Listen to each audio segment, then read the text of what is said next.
Muito bem, então vamos iniciar este momento. Vamos iniciar então mais um encontro da nossa Escola da Fé, iniciando neste momento o 13º encontro. Iniciemos com a nossa oração inicial. Em nome do Pai, do Filho e do Espírito Santo. Amém. Ave Maria, cheia de graça, o Senhor é convosco. Bendita sois vós entre as mulheres, e bendito é o fruto do vosso ventre, Jesus. Santa Maria, Mãe de Deus, rogai por nós, pecadores, agora e na hora de nossa morte. Amém. Podemos sentar. E vamos participar juntos, então, deste 13º encontro da nossa Escola da Fé. Recapitulando, então, os últimos encontros que tivemos. Semana passada, Padre Marcos falou sobre os dogmas marianos, E nós nos perguntávamos, temos fé em Maria? Não. Nossa fé é em Deus.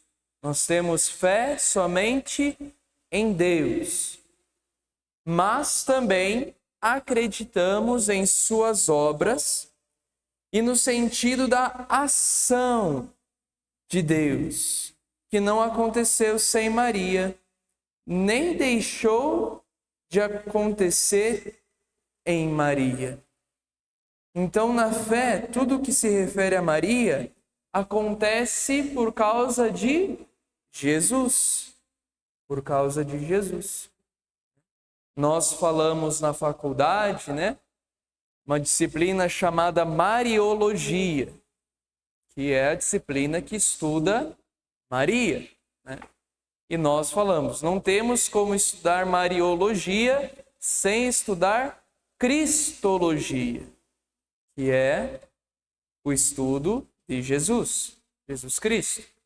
Então, tudo o que nós podemos falar de Maria, nós só podemos falar por causa de Jesus. E primeiramente nós falamos de Jesus, de Deus. Até o Padre Marcos deu o exemplo da oração que ele reza no final da oração eucarística, ou por Cristo. Por Cristo, com Cristo, em Cristo. A vós, Deus Pai Todo-Poderoso, toda honra, toda glória. Então, para Deus é toda honra e toda glória. Mas Deus também quis contar com o sim de Maria para assim testemunharmos a encarnação de Jesus Cristo, o Verbo de Deus feito carne. E nós falávamos então dos dogmas marianos, Os 4 dogmas marianos. Maria é mãe de Deus, Theotokos. Jesus é Deus. Maria é mãe de Jesus. Logo, Maria é mãe de Deus.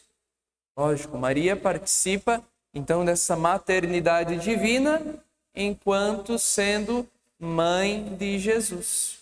E se nós cremos que Jesus é Deus, então Maria é mãe de Deus. Segundo dogma, a virgindade perpétua de Maria. A doação completa que Maria fez em sua vida, em seu coração, também em seu corpo, para abrigar o Filho de Deus. E lógico, Deus quis também, por sua graça e misericórdia, salvaguardar esta virtude tão bonita de Maria. Então, Deus também, ao acolher o sim de Maria, fez de tudo a vontade de Deus. né, de guardá-la sempre virgem. Depois, a Imaculada Conceição, que quer dizer cheia de graça,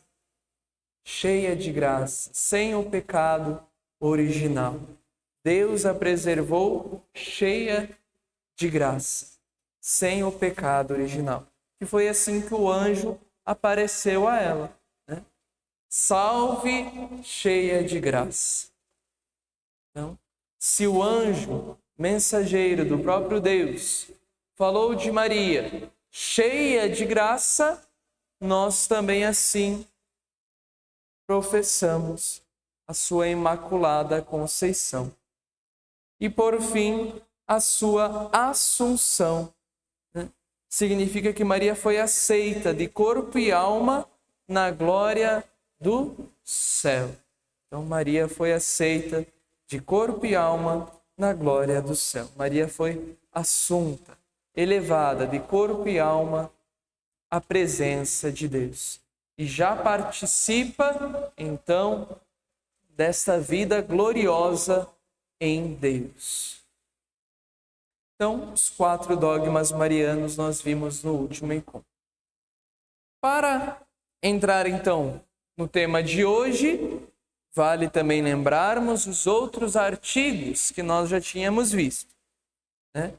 Creio em Deus Pai Todo-Poderoso, Criador do céu e da terra.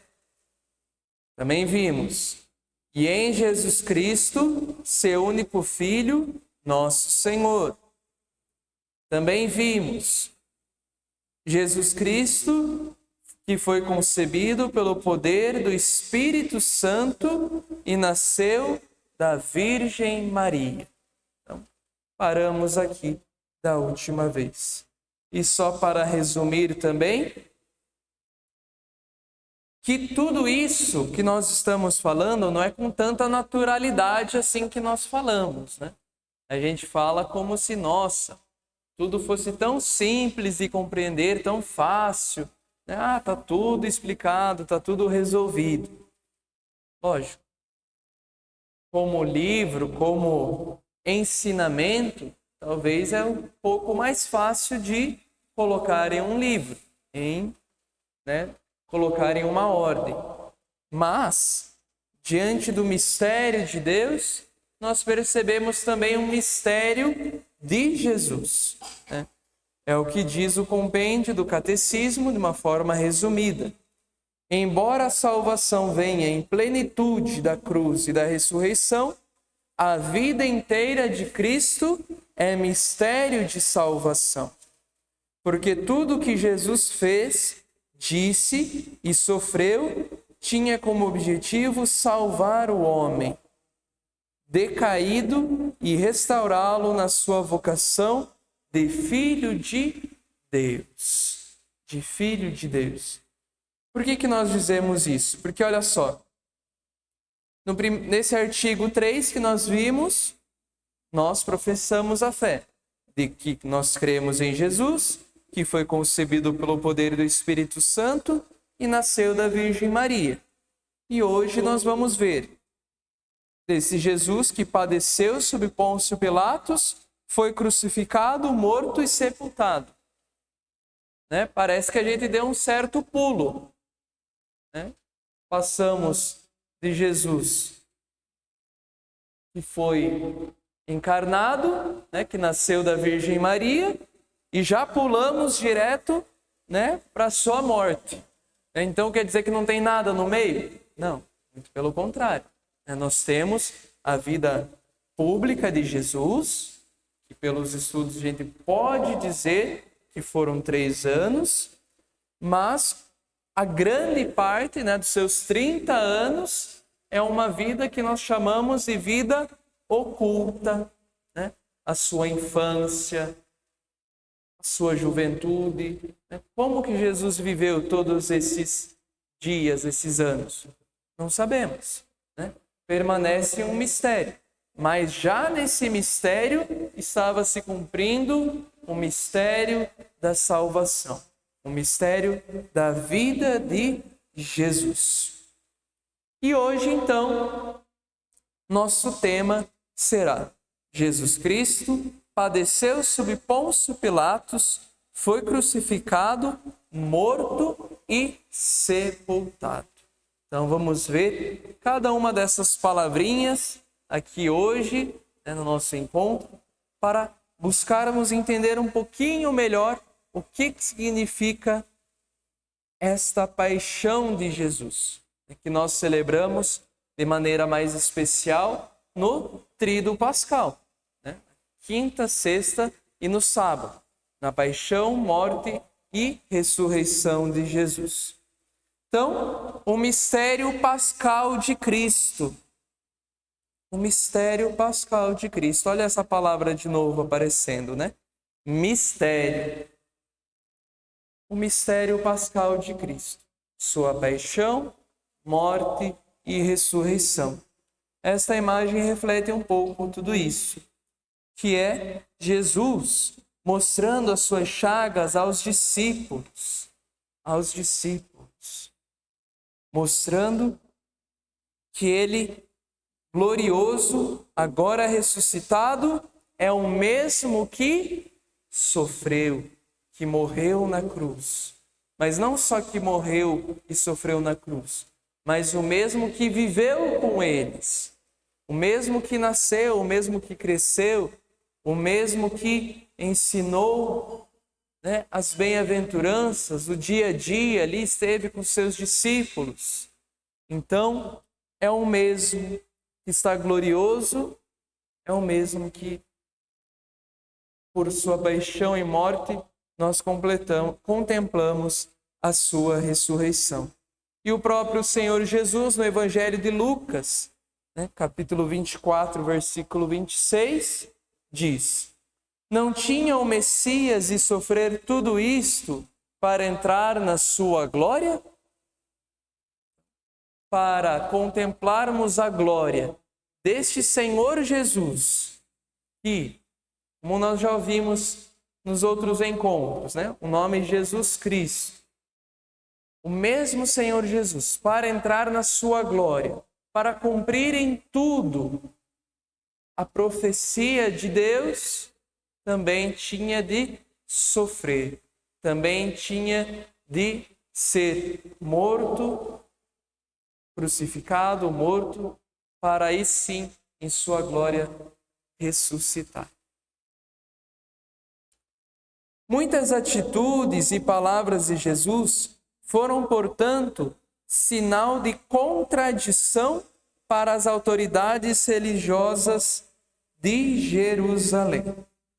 Que é bom falar bastante sobre isso, Misericórdia. Não muito, mas o suficiente. Imaginemos então Jesus na sua vida pública, como nós ouvimos tantas vezes no Evangelho. Vocês já perceberam, como tantas vezes Jesus incomoda. Jesus incomoda. Faz milagres no dia de sábado, fala que vai destruir este templo e em 3 dias vai reconstruir. Fala que os fariseus, muitos dos fariseus, eram só aparentes seguidores deste Deus. Então, tantas coisas que Jesus vai falando e mostrando em sinais que vai provocando as autoridades em Jerusalém. Tantas vezes está na Sagrada Escritura, e procuravam matar Jesus, e procuravam encontrar um jeito de enganar Jesus e colocá-lo, digamos assim, em uma posição encurralada. Queriam colocar Jesus contra a parede. Então quer dizer que você é filho de Deus? Jesus fala, sim, sou filho de Deus.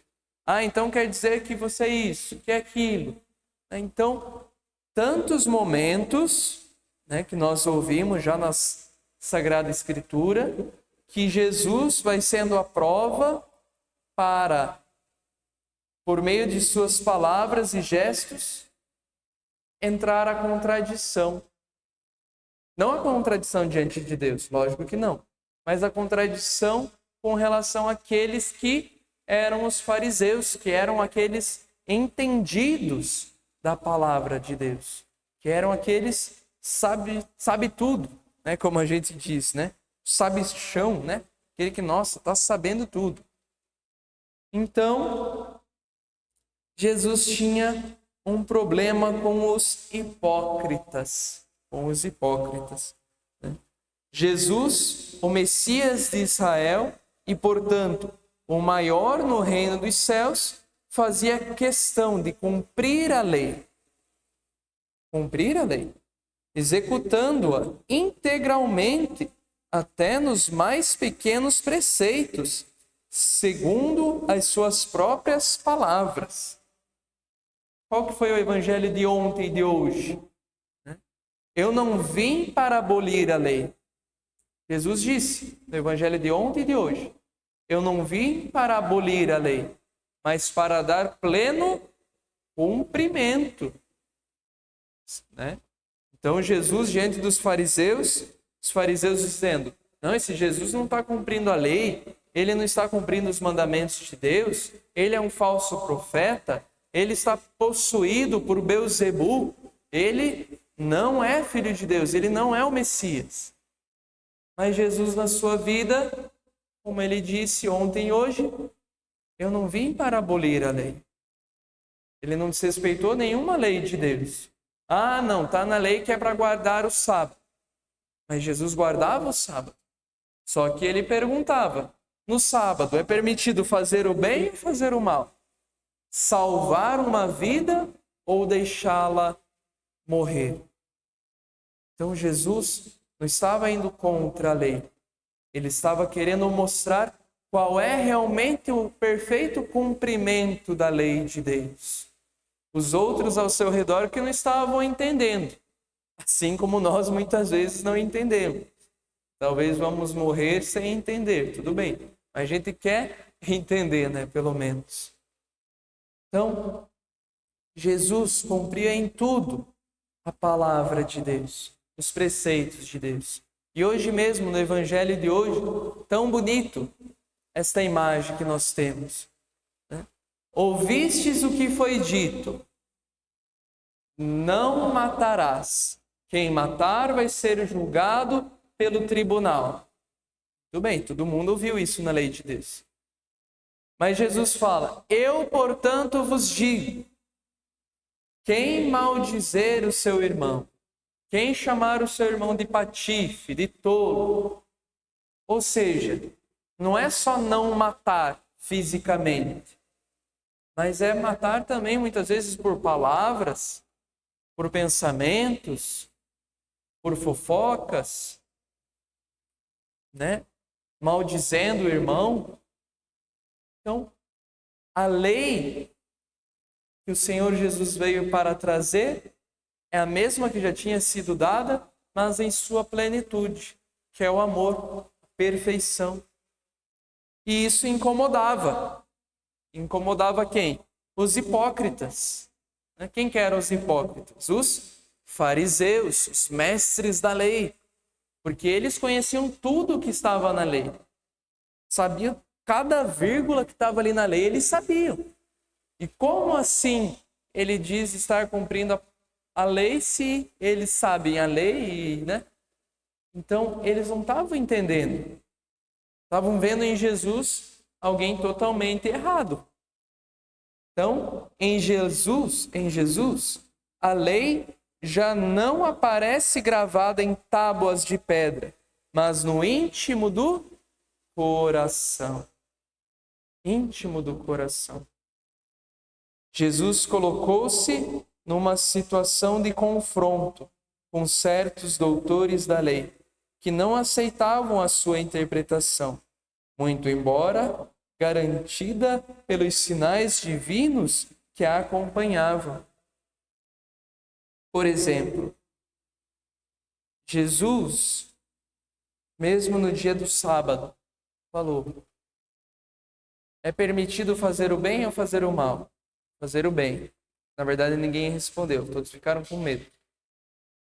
Mas daí Jesus vai lá e cura aquele homem da mão seca que estava enfermo e mostra um sinal de Deus. E mesmo com o sinal de Deus, eles não perceberam, porque estavam fixos nesta lei escrita em tábuas de pedra, Quanto que, na verdade, Jesus vem para escrever esta lei, esses mandamentos, no íntimo do coração. Jesus coloca, então, os doutores da lei em uma situação de desconforto. Está na palavra também de Deus. Jesus falava com autoridade. Ou seja, não falava só da boca para fora. Ele falava, mas também fazia coisas que os mestres da lei, por meio de seus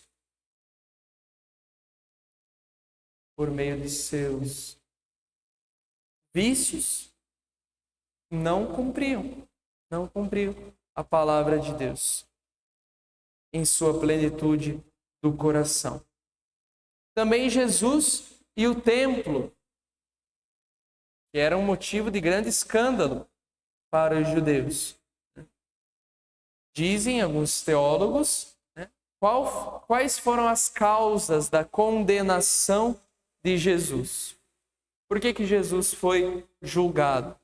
Qual foi o crime de Jesus? Alguns levantam a tese de que ele se passava por filho de Deus, mas que principalmente ele disse: destruirei este templo e em 3 dias eu reconstruirei.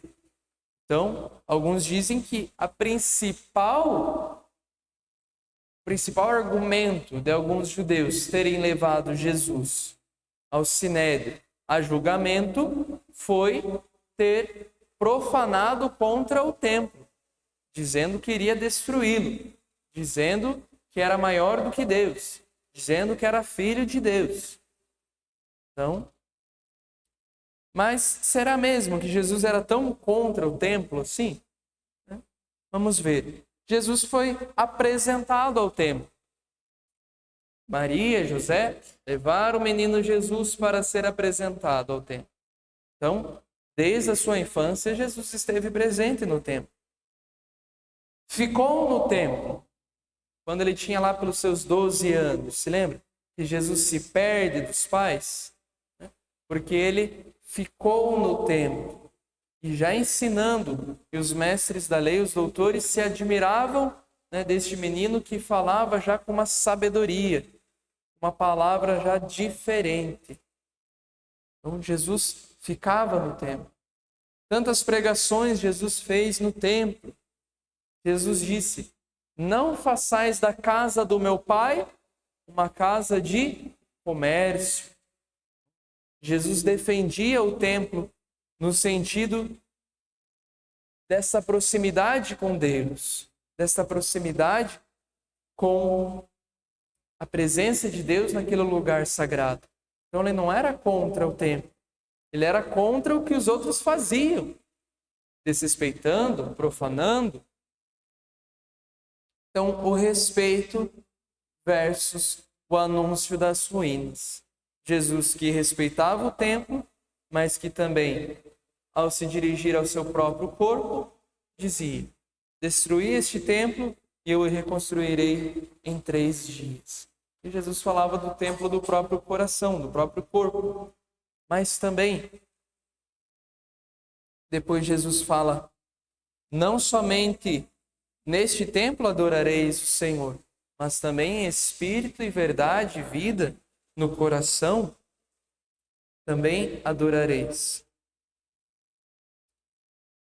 Jesus, nessa imagem aqui, Jesus e a samaritana, ou Jesus e a pecadora pega em adultério, Jesus escandalizava também, sobretudo por ter identificado a sua conduta misericordiosa para com os pecadores, com a atitude do próprio Deus a respeito dos mesmos. Olha pelo que Jesus era julgado. Por se aproximar dos pecadores. Não, olha só, ele está comendo na casa dos publicanos, daqueles que cobram os impostos. Como é que ele pode dizer que é um Messias, filho de Deus, e se juntar com estes pecadores, tocar em leprosos, acolher aquela mulher que foi surpreendida em adultério, falar, no poço com os samaritanos, com uma samaritana, ainda por cima. Então, para eles pensavam, esse Jesus aí não dá. Ele fala algumas coisas bonitas, ele fala algumas coisas interessantes sobre Deus, ele faz milagres, sinais, mas parece que não é tudo isso, não. Só que Jesus, o que ele estava fazendo? Aquilo mesmo que é da vontade de Deus. Deus, no Antigo Testamento, podia destruir toda Israel. Porque por mais que, como nós já vimos em outros encontros, por mais que Deus estivesse ali com o seu povo, caminhando, dando sinais, prodígios, portentos, o povo permanecia infiel. Permanecia infiel. Mas Deus sempre permanecia fiel. Dava uma segunda chance. E Jesus, com a sua vida, testemunhou isso. A misericórdia. A misericórdia. Este amor gratuito da graça de Deus, que para muitos era escândalo. Tem uma coisa que para mim até hoje é escândalo em Jesus. E quando chega esse evangelho eu tenho até medo. Acho que nem gosto muito de ler, mas ainda bem que existe. Que é aquela passagem que diz: teve o trabalhador que chegou às 8 horas da manhã. O trabalhador que chegou ao meio-dia. O trabalhador que chegou às 2 da tarde. O trabalhador que chegou às 5 horas da tarde. E todos receberam o quê? O mesmo. Eu, na minha ideia, eu fico escandalizado. Eu fico falando, meu Deus, como é que todo mundo ganhou a mesma coisa? Se quem trabalhou lá às 8 horas da manhã, a gente sabe, aqui no sol, debaixo do sol, puxando pedra, sei lá, fazendo um trabalho pesado. Daí quem chegou por último, já estava sombra, já estava tudo pronto, vai lá e ganha a mesma coisa. Vê se pode uma coisa dessa. Pela nossa justiça, a gente pensa, não, isso está errado. E era o que os fariseus pensavam. Não, esse Jesus que está acolhendo os pecadores está errado. Não pode isso. Como é que ele fala de Deus, sendo que ele está junto com aqueles que estão no pecado? Como é que ele pede para cumprir a lei, se ele mesmo, no dia de sábado, faz coisas que são proibidas? Então, os fariseus começaram a se revoltar com Jesus. Mas como nós vemos e cremos e damos testemunho, ele só estava fazendo a vontade de Deus, a vontade do Pai. Até que então, ele é condenado e morto em sua cruz. Então, aquele Jesus, até podia ter selecionado, mas fica de tarefa de casa, ouvir uma música que é lançamento. Acho que foi lançado semana passada, novidade por aí, Um Certo Galileu, de Padre Zezinho. Lançamento, gente? Lançamento.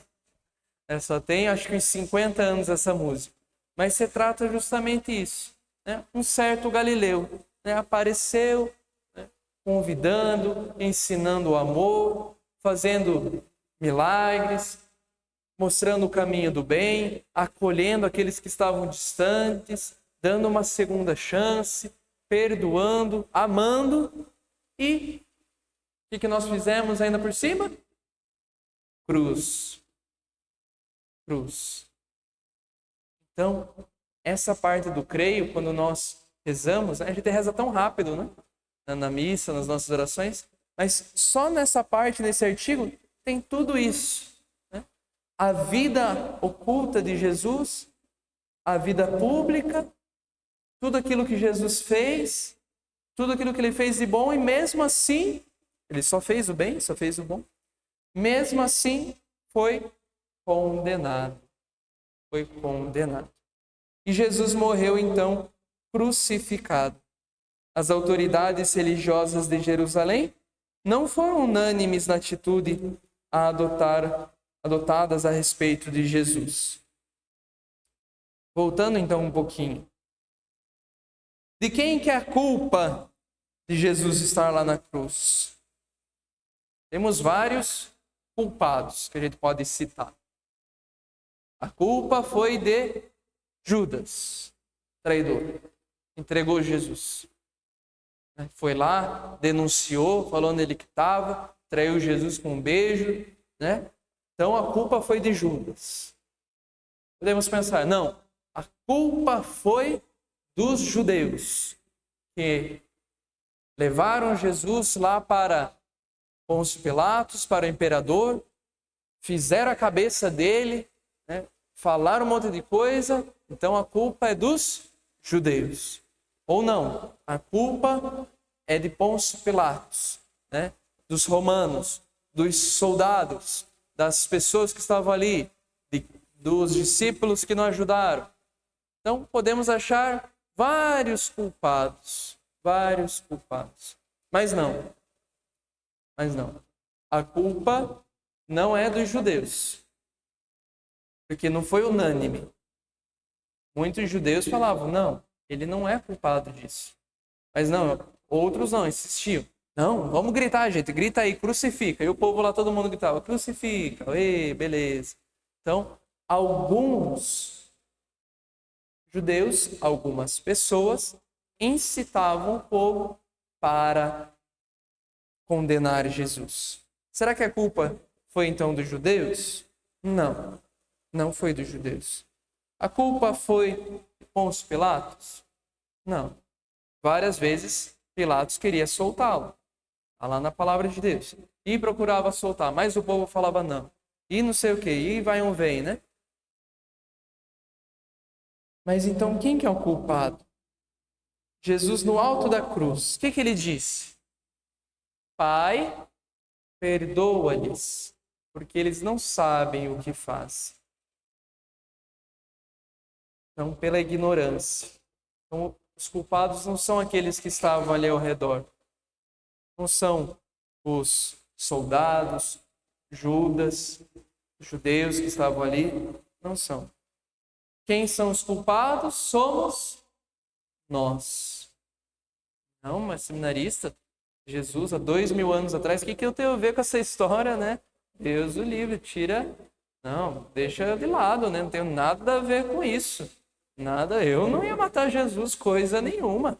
Eu não. A gente é igual Pedro, né? Fala, não, eu não vou negar Jesus, não. Mas todas as vezes que nós escolhemos o caminho do mal, o caminho do pecado, o caminho longe de Deus, nós confirmamos a morte de Jesus na cruz. Nós confirmamos também, pelos nossos pecados, esta causa, né, de um Deus que se fez homem, mas que morreu por nossos pecados. Padeceu por nossos pecados. Mas tudo isso tem um sentido, que aqui está, primeira carta atribuída a Pedro, capítulo 1, versículo 18 a 21. Diz a palavra de Deus. Sabeis que não foi com coisas perecíveis, isto é, com prata ou com ouro, que fostes resgatados da vida fútil que herdastes dos vossos pais, mas por sangue precioso, como de cordeiro sem defeitos e sem mácula. Cristo, conhecido antes da fundação do mundo, mas manifestado no fim dos tempos por causa de vós. Por ele, vós crestes em Deus, que o ressuscitou dos mortos e lhe deu a glória, de modo que a vossa fé e a vossa esperança estivessem postas em Deus. Então, é Deus quem toma a iniciativa. Nós não fomos salvos por prata ou ouro, ou como diz o Padre Marcos, né? Um cacho de banana. Não. Nós fomos resgatados desta vida de pecado pelo próprio Cordeiro sem mancha, enviado por Deus antes, né? Então, Deus toma a iniciativa e Cristo ofereceu-se a si mesmo, ao Pai, pelos nossos pecados. Então, tem um sentido tudo isso. Não é, nossa, tadinho de Jesus. Né? Uma pessoa tão boa, tão boazinha, foi lá morta na cruz. Coitado, coitado. É símbolo da injustiça social do nosso mundo. Não, tem um sentido isso. É a nossa redenção, é a nossa salvação. Não é um coitadinho que está lá na cruz. A gente não olha lá para a cruz e fala, coitadinho de Jesus. Fez tanto bem que morreu na cruz. Não.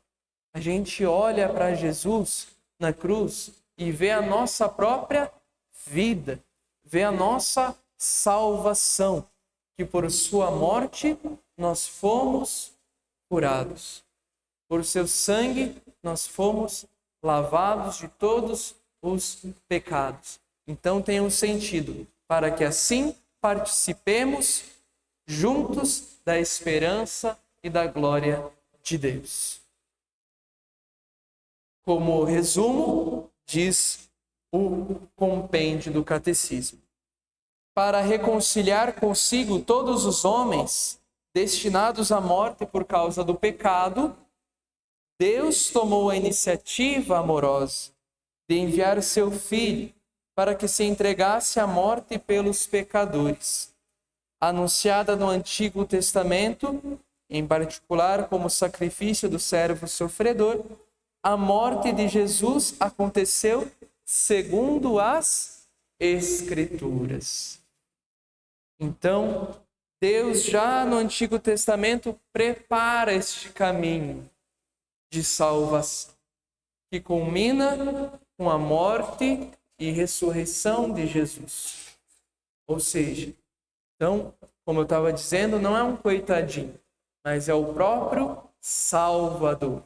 É o nosso próprio Deus, feito carne, que assumiu a nossa condição e, assumindo-a menos no pecado, ele se fez pecado por nós, para que assim alcançássemos a salvação que vem de Deus.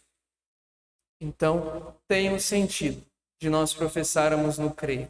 Porque senão a gente fala, mas por que a gente fala no creio? Né? Creio em Jesus Cristo, que padeceu sob Pôncio Pilatos, foi crucificado, morto e sepultado. Por que a gente não fala, creio em Jesus, que multiplicou os pães, que curou o cego, que fez os leprosos serem curados, que, tanta coisa Jesus fez, e por que a gente só fala da paixão e morte de Jesus, né?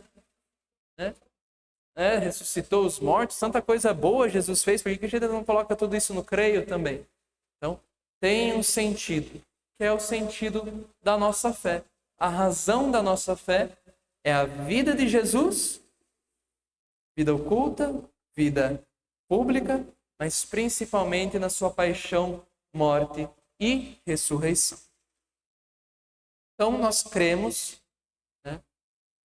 só voltando rapidinho aqui. Pela sua cruz, Jesus também convida seus discípulos a tomarem a sua cruz e a segui-lo, porque sofreu por nós, deixando-nos o exemplo para que sigamos os seus passos. De fato, quer associar ao sacrifício redentor aqueles mesmos que são os primeiros beneficiários. Ou seja, nós também, então, como seguidores deste Cristo, temos que tomar a nossa cruz. Se ele mesmo, sendo Deus, tomou a sua cruz, mesmo não precisando, no sentido de crimes e pecados, mas se fez pecado por nós, nós também devemos tomar a nossa cruz. e foi sepultado. Jesus morreu na cruz e foi sepultado. Então, o corpo de Jesus.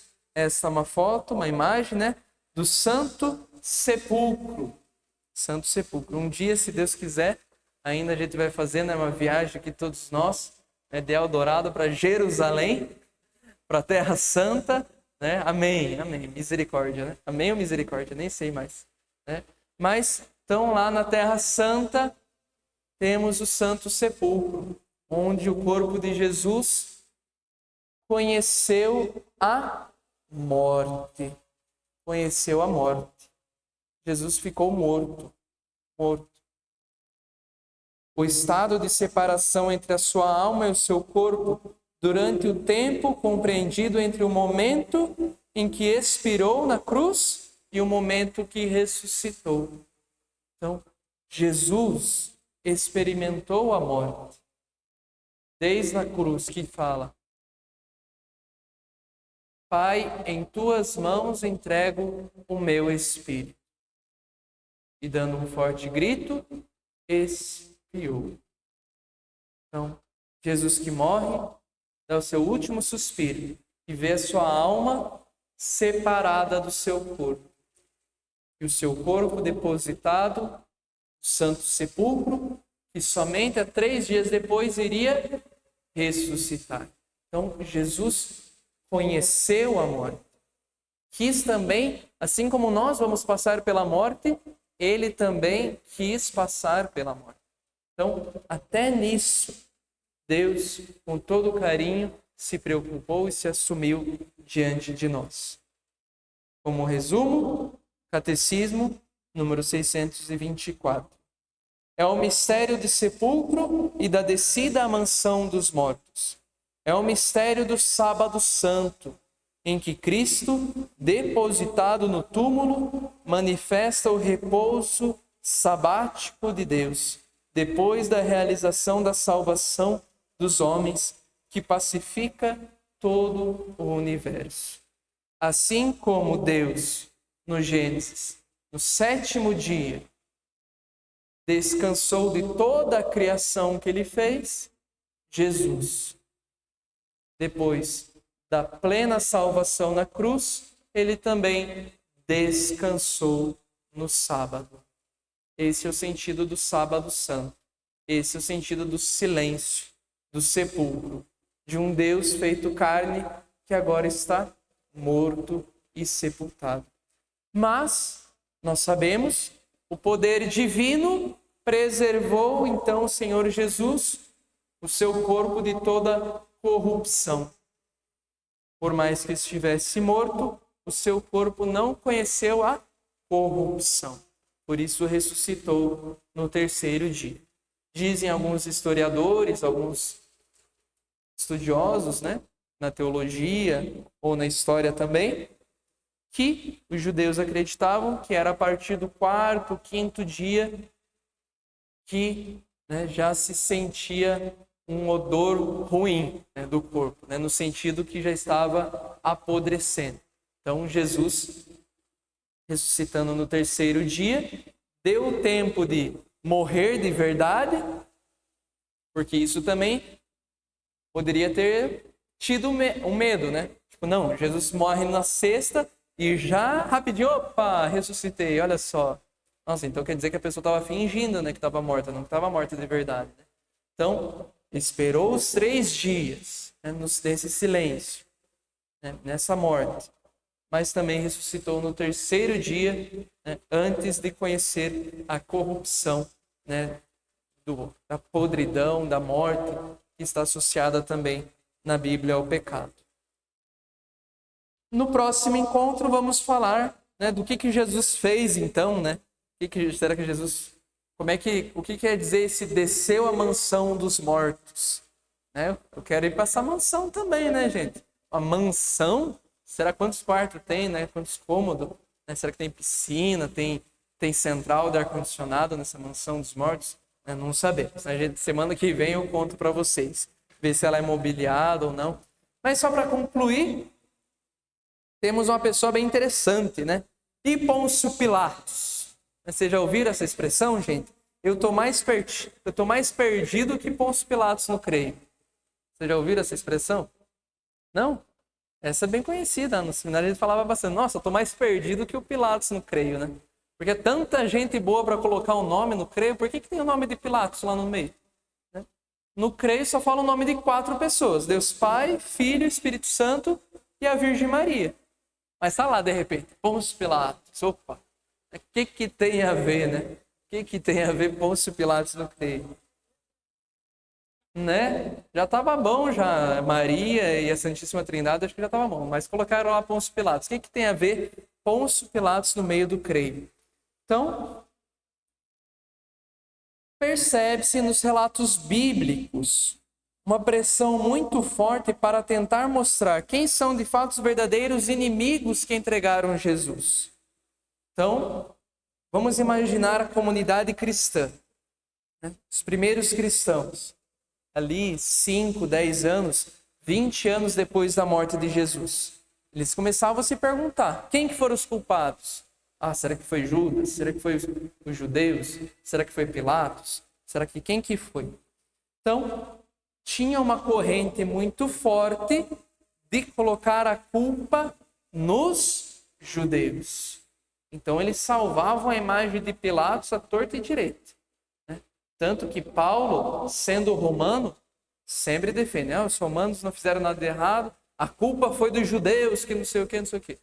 No evangelho mesmo, tá lá. Toda hora falando, não, mas Pilatos queria soltar e os judeus falavam que não sei o que, não sei o que. Não, e Pilatos outra vez tentava soltar Jesus e os judeus continuavam gritando, né? Então, no início teve uma rebelião, digamos assim, para tentar afastar bem as coisas. A culpa da morte de Jesus foi dos judeus. Então, coloca a culpa toda nele e tenta salvar Pilatos. Então, enquanto estavam redigindo os evangelhos, colocavam Pilatos como se fosse um bonzinho, né? Uma pessoa boa. Que, pela história, a gente sabe que não era bem assim, né? Nenhum imperador, eu acho que era tão bonzinho assim. A gente não acredita em Papai Noel, né? Mas, então, outra desculpa, e uma delas era culpar os judeus. Outra desculpa era defender Roma. Porque assim, quem que mandava em tudo? Roma. Se os cristãos, que já eram minoria, coitados, começassem a criticar Roma, o que ia acontecer, será? Aí acho que não ia sobrar ninguém, né? Roma já caía em cima daqueles que falavam que eram cristãos. Imagine se fosse contra o Império Romano ainda por cima. Então, toda hora, os discípulos também falavam, não, Roma foi boazinha, né? Não sei o quê. A culpa foi dos judeus. Então, sempre tinha essa ideia. Mas aparece então Pôncio Pilatos no creio, mas principalmente para uma segurança histórica. Porque Pôncio Pilatos nós temos certeza absoluta que existiu. Existem vários textos, papiros, pedras, né, onde estava escrito o nome de Pôncio Pilatos, realmente imperador naquela região. Então, para dar uma credibilidade ao cristianismo, aquilo que é professado na fé, né, então coloca alguém que realmente é tão importante quanto, né, para nós, lógico, Jesus é muito mais importante que Pilatos, lógico, é evidente. Mas naquele contexto, onde não se sabia exatamente, né, dar este valor, eles colocavam no tempo de Pôncio Pilatos. Então, como se fosse uma divisão histórica para dar, então, esta segurança. Então, é um pouco por isso que está lá o nome de Pôncio Pilatos. E é lógico que a nossa fé também não está em Pôncio Pilatos, né? Por isso que, assim como a gente falou no início de hoje e do último encontro que o Padre Marcos falou, a nossa fé não está em Maria, está em Deus, né, que quis usar Maria. A nossa fé também não está em Pôncio Pilatos, né? Não, eu acredito em Pôncio Pilatos, tenho fé no sentido, né, de professar a fé, de crer, né, e amar e adorar, não. É mais um recurso histórico, né, um nome importante naquele contexto, sociocultural para garantir, né, ali a defesa da fé e da fé e de que a palavra ia continuar. Do tipo, nossa, em tempo de quem que aconteceu isso? Ah, de Pôncio Pilatos. Então, era uma defesa histórica e uma garantia deste nome importante que foi Pôncio Pilatos. Além daquele contexto, como eu disse, de querer salvar Roma e de colocar a culpa mais nos judeus. Tanto que até o Concílio Vaticano II, aquela oração que a gente faz na Sexta-feira Santa, na oração universal pelos judeus, a gente rezava pelos pérfidos judeus. Então, como se fossem umas pessoas ruins, mas, e não são. Né?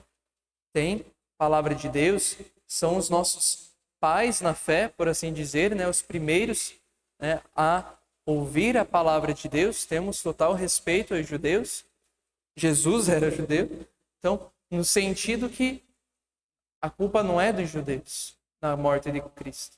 Também não é de Pôncio Pilatos, do Império Romano, mas é a nossa culpa também pelo pecado, pelas vezes que nós não queremos seguir a vontade de Deus em nossas vidas. Tá bom? Então, semana que vem, a gente fala, continuando mais um pouquinho sobre o creio. Ainda vai um pouquinho longe, né? Estamos no 13, acho que são uns 30, 35 encontros. Então, estamos aí a 1/3 já da Escola da Fé praticamente concluída, né? Espero que vocês estejam gostando, né? Pessoal aí de casa também. Deixa o like aí no vídeo, né? Compartilha aí com o povo. E é isso. Vamos encerrar, então, mais este momento. Glória ao Pai, ao Filho e ao Espírito Santo, como era no princípio, agora e sempre. Amém. Nossa Senhora das Dores, rogai por nós. Que o Senhor abençoe essa nossa noite, o descanso. Tenhamos uma boa sexta-feira e um bom final de semana. Em nome do Pai, do Filho, do Espírito Santo. Amém.